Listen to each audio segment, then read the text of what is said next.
은혜 받으실 하나님의 말씀 사무엘상 7장 2절입니다.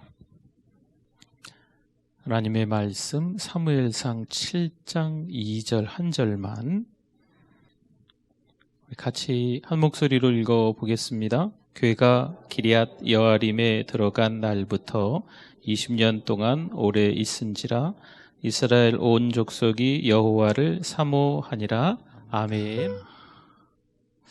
우리 인생에서 명장면은 무엇일까 한번 생각해 보셨나요? 어느덧 세월이 좀 많이 지나셔서 70이 다 되시고 70, 80이 넘어가셨지만 그 옛날 요즘에 아이들이 그래요. 리즈 시절이라는 말이 좀 있어요. 예전에 좀 그래도 이렇게 좀 꽃다운 나이, 낭낭 18세, 너무 이렇게 건강해서 또 하고 싶은 거 많이 좀 있었던 그 시절을 리즈 시절이라고 아마 그러는가 봐요. 그때를 떠올리시면서 내 인생에서 그때 참 좋았지. 근데 명장면이라고 생각하는데 한참 부부싸움 하는 것밖에 생각 안 나고 자녀들 야단치는 것밖에 안 떠오르고, 아니면 그 예전에 한번 제가 어떤 어른들 여쭤봤더니 그 6.25 때를 떠올리시더라고요. 그 가슴 아팠던 그런 시간들을. 인생에 있어서 저마다 개인마다 조금씩 좀 떠오르는 어떤 장면들이 다른 것 같아요. 우리 오늘 성경을 이렇게 한 장, 두 장 또 고난주간 말씀도 좀 준비하면서 사복음서를 이렇게 넘겨가면서 또 잠깐 멈춰서 묵상도 하고 하나님 어떤 말씀이 더 은혜롭게 이렇게 이제 기도하는 가운데 보니까 사복음서에 있어서 명장면이라고 할 수 있는 것은 무엇일까? 한번 생각해 보니까 예수님이 산에 올라가셔서 기도하셨던 장면, 그게 가장 명장면이라는 거죠. 십자가 싫은데 예수님도 사람이셨으니까, 그렇죠? 육신을 입으셨으니까 싫은데 그래도 그때 산에 올라가서 기도하시는 거죠. 어떤 날에는요, 정말 수도 없이 많은 사람들이 주변에서 예수님을 임금 삼으려고 야단법석이었어요. 그때 그 시간 속에서 다 사람들을 물리칩니다. 그 제자들도 빨리 재촉해서 서둘러라. 갈릴리 호수 여기 건너가라. 배 타고 가라. 보내시고 본인은 어디 가셨을까요? 산에 올라가서 기도하셨어요.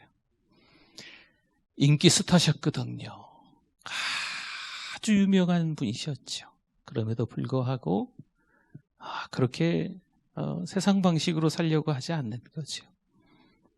다 물리치시고, 제자들은요 얼마나 우리가 이 스승으로 삼은 랍비로 삼은 이분이 대단한 분인 것 같아. 보리떡 5개 물고기 2마리로 5,000명이나 먹고 각색 병든 자가 다 낫고 아싸! 우리는 잘 따라가는 것 같다 이러면서 허영심이 막 들었겠죠. 그러나 예수님은 아니다 얘들아, 빨리 배 타고 바다나 건너가라. 배 타고 바다 건너갈 때 또 풍랑 만나요. 조금 전에 와 예수님 했던 게 순식간에 다 사라질 정도로 이 허영심들이 금방 바닥을 치거든요. 그러니까 예수님께서 의도하신 바가 있는 거지요. 그들은 그렇게 믿음을 달아보시고 예수님은 어디로 가셨다? 산에 기도하러 가시는 거죠. 이게 명장면이에요. 우리가 인생을 살아갈 때 나에게 있어서 어떤 명장면이 있을까? 죽어라고 고생하는 그때에 그래도 하나님 원망하지 않고 뭐 했다? 기도했다. 이게 명장면으로 남기를 축원합니다. 인생에 있어서 고해라고 하죠. 고통의 바다 얼마나 힘든지. 여러분 바닷가 혹시 나가 보셨어요? 바닷가 한번 나가면요, 파도 한번 지나가면 더 이상 파도 안 오죠? 또 와요. 그렇죠? 파도 한번 지나가면 또 와요. 인생이 그렇거든요. 그러나 그때에도 여전히 우리 인생에 있어서 명장면은 고난 속에서도 하나님의 축복을 바라보고 뭐 하자? 기도하자. 그래서 오늘 그래서 나오신 거잖아요. 또 다른 명장면이 오늘 저와 여러분들에게 이 밤에 있기를 바랍니다. 이 명장면을 다른 것에서 찾으면요, 유명세를 치러야 돼요. 아주 유명해지니까 세금 낸다는 게 유명세입니다. 많이 치러야 됩니다. 대가 지불이 아주 혹독합니다. 그리고 결국 자신도 잃고 대중이 원하는 대로 끌려가는 거죠. 소모품이 되는 거예요. 예수님도 충분히 그럴 수 있으셨는데 예수님의 명장면은 뭐였다? 그렇죠. 산에 올라가서 기도하시는 거기 때문에 그런 대가를 지불할 이유가 없었어요. 사무엘상 4장 10절과 11절의 말씀, 조금 기억을 되살리기 위해서, 되뇌기 위해서 옛날 말씀으로 좀 내려갔습니다. 블레셋 사람들이 쳤더니, 그러니까 이스라엘 백성들하고 두 번의 전쟁인데 지금 두 번째예요. 이스라엘이 패하여 각기 장막으로 도망하였고 살육이 심히 커서 이스라엘 보병이 엎드러진 자가 몇 명이요? 3만 명이었으며 11절 하나님의 궤, 법궤는 빼앗겼어요. 누구에게 빼앗겼다는 거예요? 블레셋에게 빼앗겼고 엘리의 두 아들 홈리와 비느하스는 죽임을 당하였더라. 아멘. 블레셋과 이스라엘의 전투인데 첫 번째도 졌어요. 또 이유를 잘못 찾고 막 이렇게 아무튼 혼란스러워하는 이스라엘 백성들 두 번째 2차전에서도 여전히 패해서 법궤가 빼앗기는 어처구니 없는 형편없는 꼴을 당합니다. 그 다음에 블레셋의 압제를 받는 생활이 그때서부터 20년의 세월이 흘러요. 20년 동안 블레셋에게 꼼짝 못하는 계속 핍박을 받는 세월들이 지나가는 거죠. 그리고 이제 7장에 들어가면서 이제 상황이 바뀌는 거예요. 전쟁에서 이기고 복을 받습니다. 그럼 이스라엘 백성들이 복받게 되는 이유가 어디에 있을까? 7장에 들어가면서 궁금증이 저에게 생기더라고요. 7장 2절 한 번 더 읽어봤으면 좋겠습니다. 같이 읽습니다. 궤가 기앗 여아림에 들어간 날부터 20년 동안 오래 있은지라 이스라엘 온 족속이 여호와를 사모하니라. 아멘. 이스라엘 온 족속이 여호와를 뭐하니라? 사모하니라. 이스라엘 온 족속이 각기 소견에 오른 대로 제멋대로 살았습니다. 그 전에 말이에요. 자기가 원하는 길로 가는 거죠. 자기 마음대로 하는 거예요. 그런데 이제 사모했다라는 표현을 좀 다른 말로 번역을 하면 이스라엘 온 족속이 하나님을 따르니라 라는 말씀이에요. 얼마 전까지만 해도요, 제각기 자기 소견에 오른 대로 어떤 분은 동쪽으로, 어떤 분은 서쪽으로, 어떤 분은 남쪽으로, 어떤 분은 북쪽으로, 어떤 분은 돈을 쫓아서, 어떤 분은 쾌락을 쫓아서, 어떤 분은 명예 권력을 쫓아서 지들 마음대로 사셨는데 이제는 아닌 거죠. 사무엘상 7장에 들어가면서 전쟁에 이긴 거예요. 이긴 이유가 뭘까 봤더니 이제는 하나님을 따라가는 거죠. 각자 소견에 오른 대로 하는 게 아니고 하나님의 말씀대로 살아가기 위해서 순종하는 모습이 그들에게 있었습니다. 오늘 우리도 마찬가지일 것 같아요. 각자 소견에 오른 대로 살 수밖에 없는 종교다원주의, 이 다원주의 세상에 개성이 중요하다는 등, 자기 생각이 중요하다는 등, 이게 정말 이 그럴싸한 말들로 포장돼가지고 우리를 현혹하는 이 사단마귀의 수법인데 우리가 그 갈고리에 걸려가지고 우리도 모르게 그런가 보다.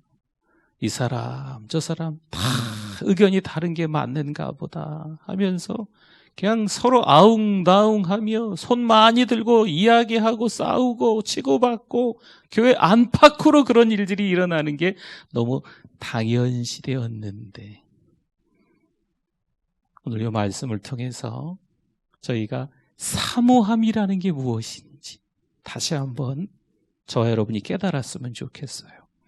사모함은요, 하나님을 따르는 겁니다. 누구를 따라요? 하나님을 따르는 게 사모함입니다. 시편 84편 1절 2절에 보니까요, 우리 같이 한번 읽어주세요. 만군의 여호와여, 주의 장막이 어찌 그리 사랑스러운지요. 내 영혼이 여호와의 궁정을 사모하여 쇠약하며 내 마음과 육체가 살아계시는 하나님께 부르짖나이다.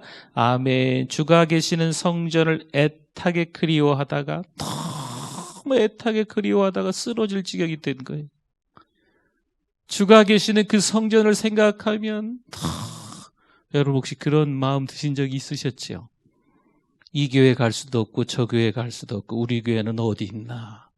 그래서 교회를 그리워하고 애타하는 그런 마음 혹시 경험이 있으시죠? 있으셨잖아요. 그러니까 지금 이 시편 84편의 시인은요, 그 마음을 표현하는 거예요. 주를 사모하되 주가 계신 성전을 온 마음과 온 몸으로 부르짖고 있는 거죠.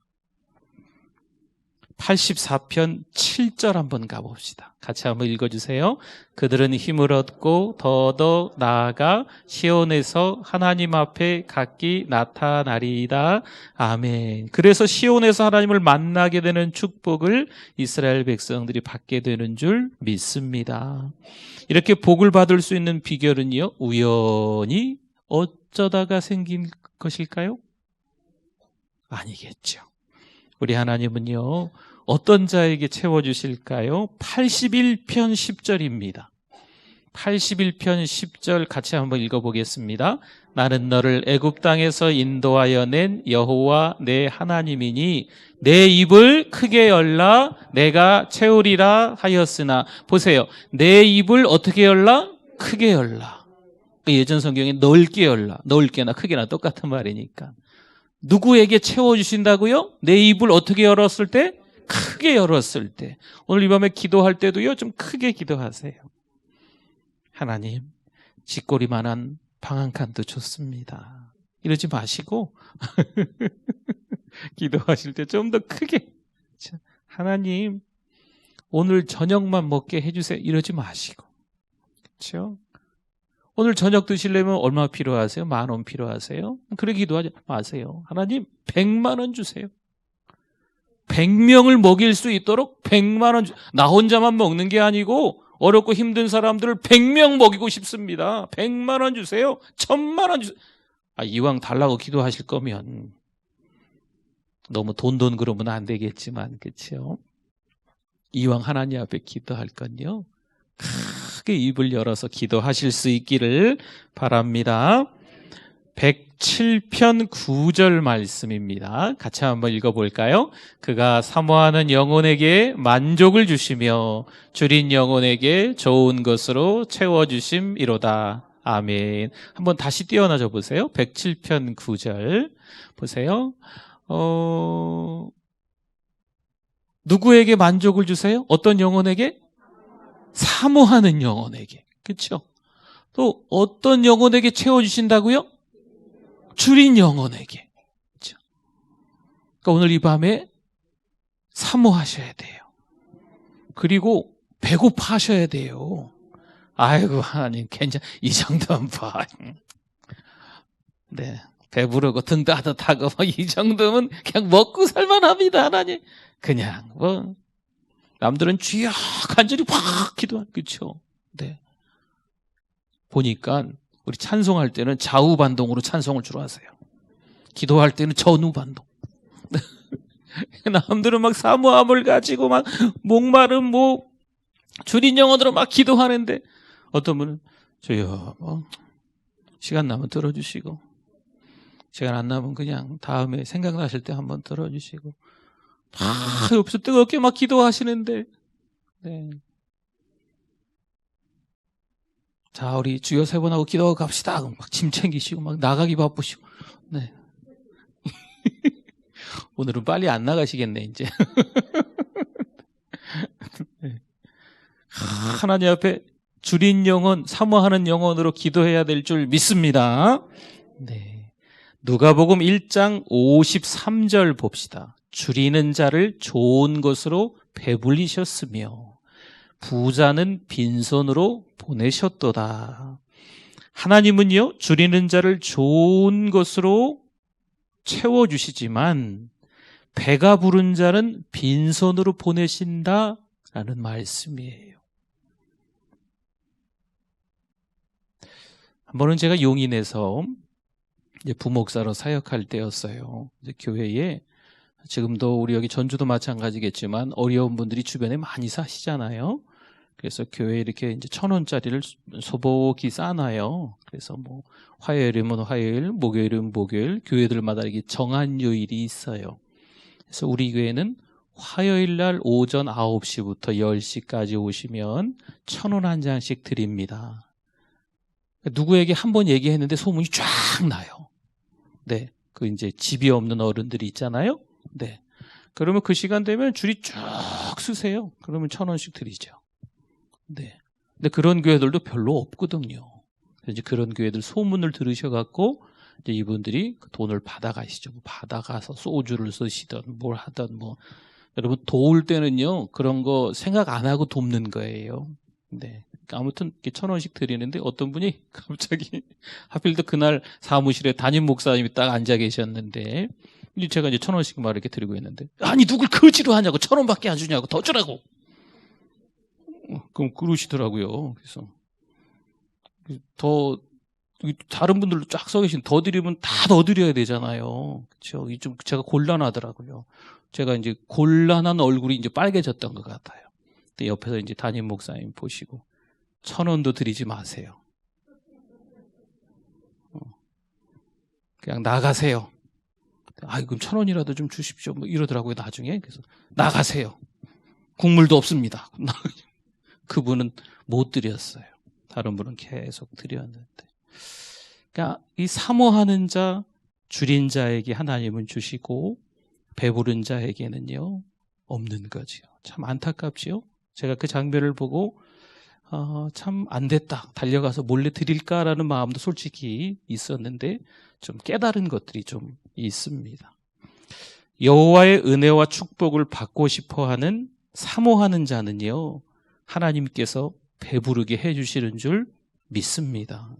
근데 하나님의 은혜와 축복을 받을 생각이 없이 헛배가 부른 자는 주님께서 빈손으로 돌려보내십니다. 오늘 이 밤에도 사모하는 마음을 가지고서 배부르게 갈 수도 있고, 됐어요 하나님, 나중에 필요하시면 제가 팔 걷어붙이고 도와드리든지, 돈 좀 필요하세요 하나님? 좀 얼마 헌금할까요 제가? 혹시 이런 마음이라면 헛배가 부르셨기 때문에 빈손으로 가는 거겠죠. 하나님의 은혜와 축복을 받고 싶어 못 견디는 우리들이 될 수 있기를 바랍니다. 여러분 이게 사모함이죠. 복받기 위해서요, 먼저는 백성 전체가 사모함이 있어야 된다라는 이야기입니다. 한 가지 더 말씀을 드리면 그들이 복받을 수 있는 올바른 곳으로 인도해 갈 수 있도록 참된 선지자가 필요하다라는 말씀이에요. 사무엘상 3장에 보면요, 하나님의 말씀을 거부하는 시대가 잠깐 등장을 합니다. 그때 엘리 제사장이요, 하나님의 말씀을 듣지 못합니다. 하나님의 말씀이 들리면 아무리 어려워도 세상을 이기는 줄 믿습니다.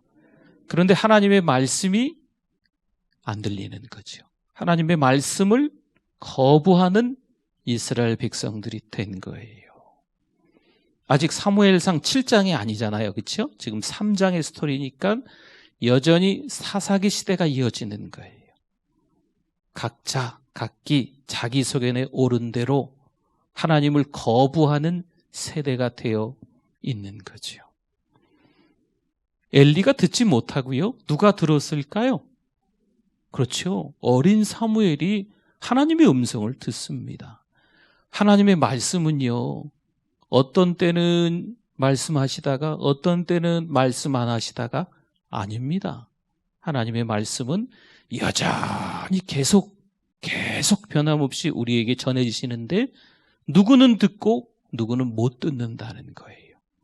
오늘 이 밤에 하나님의 말씀이, 그 메시지가, 오늘 이 시간에 강단에서 선포되는 이 메시지가 나에게 특별히 하시는 하나님의 말씀, 레마의 말씀으로 들리시기를 바랍니다.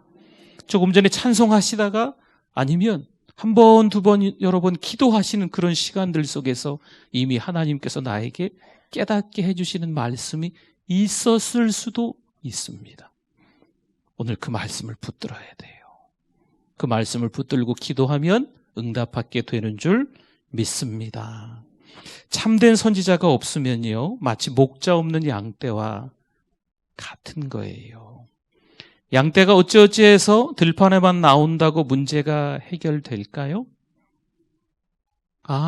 들판이 있네. 양떼가 들판만 나가면 문제가 저절로 해결될까요? 아닙니다. 그렇죠?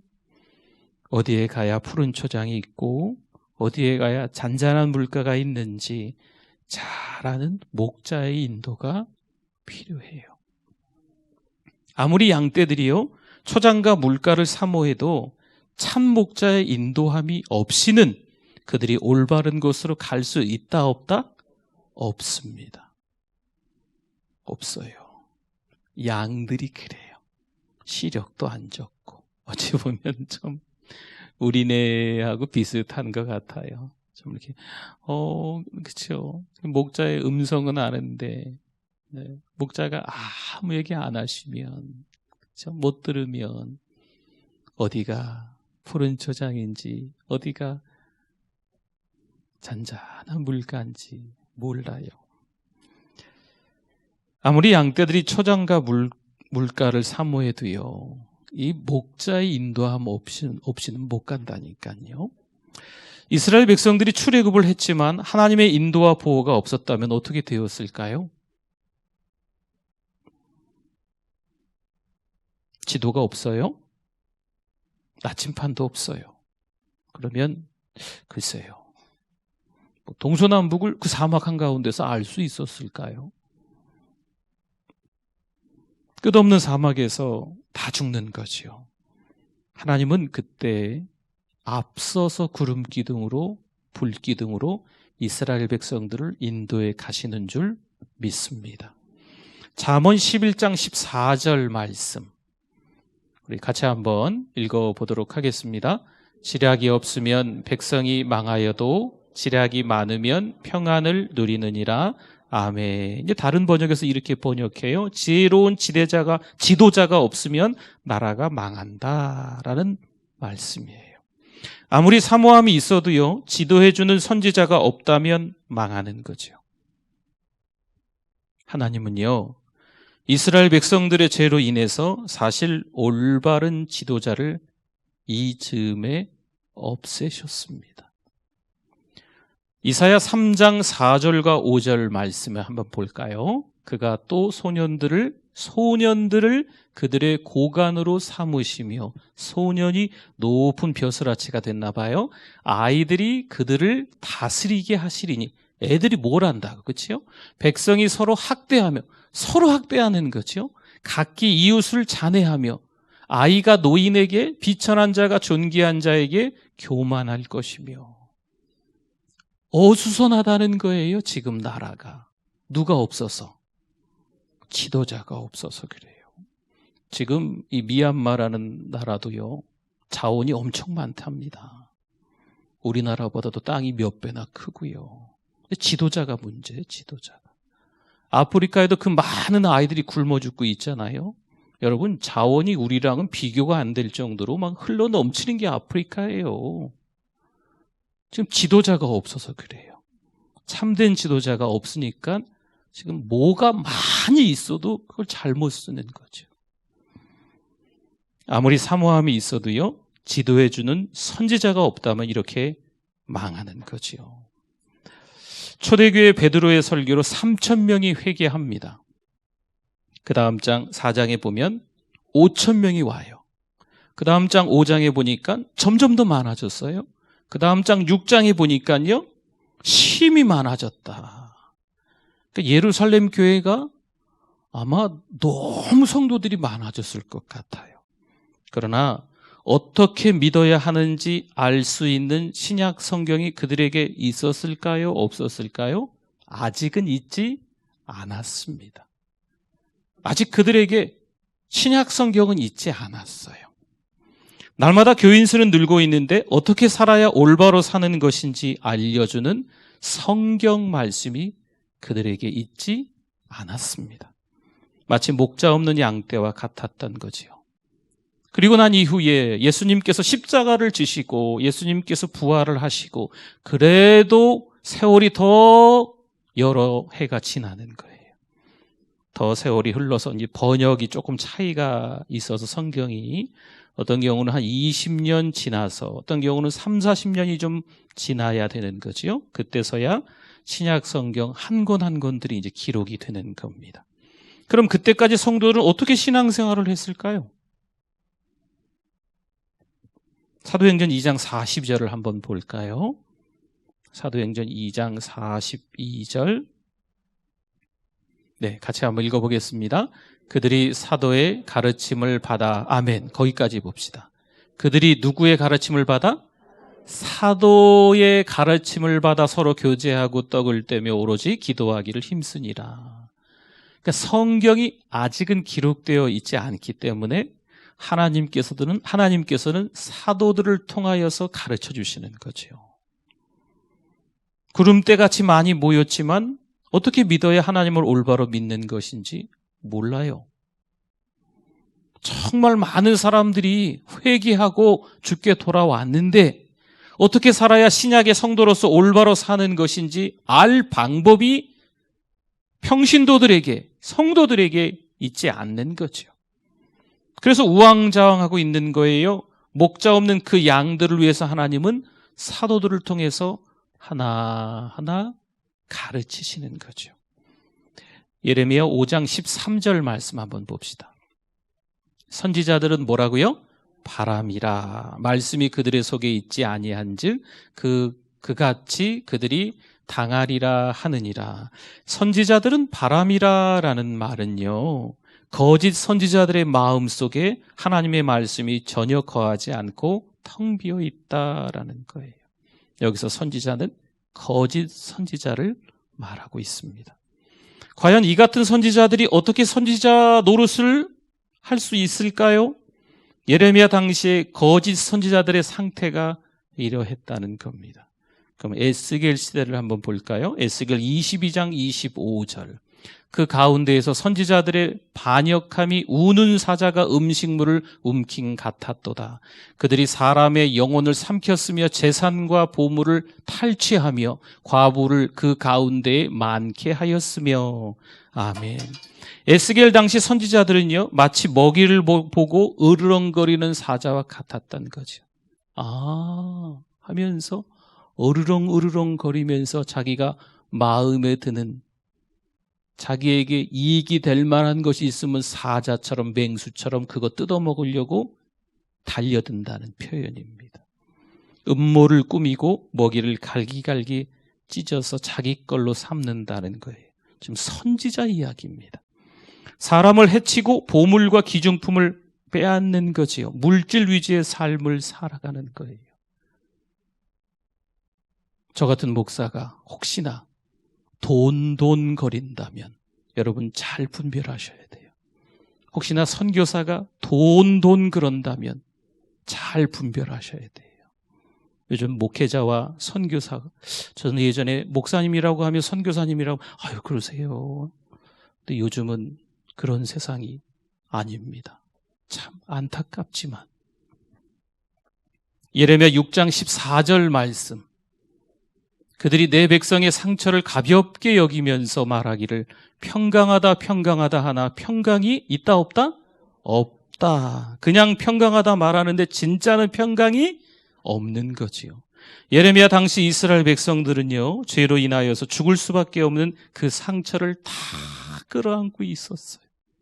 그러나 거짓 선지자들은 백성들에게 괜찮아, 괜찮을 거야, 잘 될 거야. 아니거든요. 평강하지 않거든요. 성경은요, 하나님과의 관계에서 참된 선지자가 갖추어야 할 두 가지 조건을 말하고 있어요. 첫째, 하나님께로부터 보내심을 받아야 한다는 거죠. 둘째, 하나님께로부터 말씀을 받아서 전해야 한다는 거예요. 여러분, 이게 소명의식이고 사명의식이에요. 하나님의 부름이 없는데 어릴 적부터 꿈이 목사고 선교사였던 거지요. 하나님의 부름이 없는데 어찌어찌 하다 보니까 상황과 환경에 등 떠밀려서 목회를 한다고 저를 찾아오는 그런 신학생들도 가끔 있었어요. 제가 섬기는 교회에서 어떤 청년들이 와서 목사님, 저 신학교 가고 싶어요. 제 대답은 한결같았습니다. 쓸데없는 소리 하지 마. 진짜 소명이 있다면, 하나님의 부르심이 있다면 교회에서라도, 교회가 안 되면 제가 나서서라도 도와줘야지요. 그런데 그런 소명의식이 전혀 없는 거예요. 어쩌어쩌 하다 보니까 성적이 신학교 가기에 맞는 것 같아요.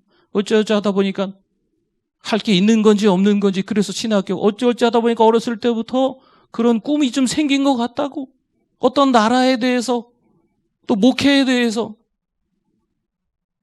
아니에요. 여러분, 저를 위해서도 기도해 주셔야 돼요. 우리 목사님, 가짜가 아니고 진짜 되게 해주세요. 너무 중요해요, 요즘 세상에는. 교회도 가짜 진짜가 있고, 목사도 가짜 진짜가, 예전에는 그런 거 잘 눈에 안 띄었지만, 이 코로나로 인하여서 가짜 교회, 진짜 교회, 정말 가짜와 진짜들이 아마 좀 많이 눈에 띌 거다, 이런 얘기를 하는데, 저도 같은 생각을 좀 하고 있어요. 하나님, 저 진짜입니까? 어떤 날은 막 죄책감이 있어요. 내가 목사인데 말만 목사인가 보다. 진짜 목사님 되기 위해서 기도해 주실 수 있기를 바랍니다. 우리들도요, 진짜 그리스도인이 돼야 돼요. 네. 이 세상 방식에 그냥 장단 맞추면서 살아가시면 안 됩니다. 리차드 포스터라고 기도라는 아주 유명한 책을 썼던 분이 있어요. 이제 조지 밀러 하면 기도의 사람 5만 번 기도 응답 받았다 하잖아요. 그것보다 더 유명한 리차드 포스터라는 목사님이 계세요. 기도, 아주 유명한 책이죠. 제가 못 들고 왔네요. 근데 이분이 책을 하나 또 썼어요. 아주 유명한 책이 이것도. 근데 그 책 제목이 좀 이상해서 제가 얘기하기가 좀 그러긴 한데, 조금 책 제목을, 중간 제목을 좀 바꿔서 돈, 쾌락, 권력이라는 책이에요. 중간 제목은 제가 좀 바꿨습니다. 돈, 쾌락, 권력이라는 책이에요. 리차드 포스터, 기도에 굉장한 파워가 있는 분이 이 책도 썼어요. 왜냐? 우리 사람들이 돈에, 쾌락에, 이 명예, 권력이라는 것에 다 쉽게 넘어갈 수 있기 때문에. 기도한다고 폼은 잡았는데 돈 때문에, 쾌락 때문에, 권력 때문에 갑자기 그냥 순식간에 바닥을 치는 거죠. 올라가요. 다운. 신앙생활이 순식간에 바닥으로 떨어져 버리는 거예요. 입만 열면 돈, 입만 열면 쾌락, 입만 열면 권력. 잘 들어보세요. 여러분, 이게 어느 시대예요? 사사기 시대거든요. 사무엘상 7장에 들어가기 전에 이스라엘 백성들의 모습인데, 그 시대의 선지자들이, 거짓 선지자였던 모습들이 오늘 우리가 살고 있는 이 시대에도 여전히 있다는 거죠. 부끄러워요. 부끄럽습니다. 목사님이세요. 이런 시대는 갔다니까요, 이제는. 목사님이세요? 목사야? 부끄러운 시대가 됐어요. 잘 생각해 보면요, 우리가 먼저 이 세상을 격리시켰어요. 지금 세상이 우리를 너무 이렇게 소외시키고, 교회가 무슨 뭐 이상한 거 하는 것 마냥 자꾸 이렇게 쳐다본다 그러는데, 한 번 더 잘 생각해 보시면 우리가 먼저 세상을 그렇게 했어요. 저도 그런 설교를 많이 했던 것 같아요. 세상 사람은 이렇습니다. 우리는 그렇게 살면 안 됩니다 하면서 세상과 교회를 너무 이분법으로 나눴어요. 제가 하나님 말씀을 준비하면서 전하면서 그런 시기가 너무 많이 있었더라고요. 정말 죄 짓는 사람들이 많이 있지만 그들도 역시 예수님을 믿어야 될 사람들인 줄 믿습니다. 틀렸지요? 잘못됐지요? 죄는 죄라고 당연히 선포해야죠. 그러나 하나님은요, 그들을 버리지 않으시지요. 그 가운데도 하나님의 사람들로 예정되어 있다면 하나님이 또 그들을 부르시지 않겠어요? 근데 우리는 그 누가 누군지 모르니까 어느 누구에게나 복음을 전해야지요. 근데 전도하러 갔다가도 딱 보면 아니다 싶으면 가까이 안 갑니다. 이게 얼굴 인상이나 뭐 이렇게 또 아니면 조금 이렇게 같이 대화하면 좀 불편하겠다 싶으면 가까이 안 가는 거죠. 우리가 먼저 그랬어요. 세상이 그런 게 아니고 우리는 회개해야 될 때입니다. 그렇죠? 우리가 하나님 앞에서 진짜 하나님의 말씀이요, 우리 마음에 꽉 들어차야 돼요. 그래야 이 죄가 나가는 거예요. 하나님의 말씀이 꽉 들어차야 이 빛이 들어와야 어둠이 당연히 물러가는 거잖아요. 무려 20년의 세월이지요. 사무엘상 4장에서 법궤를 빼앗기고 다시 법궤를 찾아오는 게 20년의 세월이 지나는 거예요. 그렇죠? 긴 세월 동안 이 법궤 하나가 7개월인가요? 잠깐 그렇게 블레셋에 갔다가 베세메스에서 그 방치된 세월, 베세메스보다 조금 북쪽으로 올라가면 기럇 여아림이거든요. 그렇게 방치돼서 블레셋의 압제로 쓰라린 식민지 생활을 20여 년 동안, 이스라엘 백성들이 오래간만에 모처럼 하나님의 은혜와 축복을 받아보려고 온 족속이 여호와를 사모하는 이때에 나타난 선지자가 있었습니다. 푸른 초장으로 맑은 물가, 그 잔잔한 물가로 인도하고자 하는 선지자가 있었는데 그 누구라고요? 사무엘 선지자였죠. 사무엘은 다음 주에 좀 더 깊이 말씀을 좀 나누겠지만 한 구절만 더 보고 마칩시다. 사무엘상 3장 19절 같이 한번 읽어주세요. 사무엘이 자라매 여호와께서 그와 함께 계셔서 그의 말이 하나도 땅에 떨어지지 않게 하시니 아멘. 함께하는 선지자. 저를 위해서 기도해 주셔야 돼요. 하나님, 우리 목사님, 하나님이 함께 하시는 목사님, 또 우리 장로님 계시고 또 우리 권사님, 우리 성도님들 다 우리 계시잖아요. 하나님이 함께 하시는 우리 성도님들. 할렐루야. 그렇죠. 그래서 우리가 하나님의 은혜를 받고 하나님의 축복을 누리는 데 있어서 그 말 하나가 땅에 떨어지지 않도록 다 응답되고 이루어지고 하나님 앞에 다 상달될 수 있도록 오늘 이 밤에 기도하면 그렇게 될 줄 믿습니다.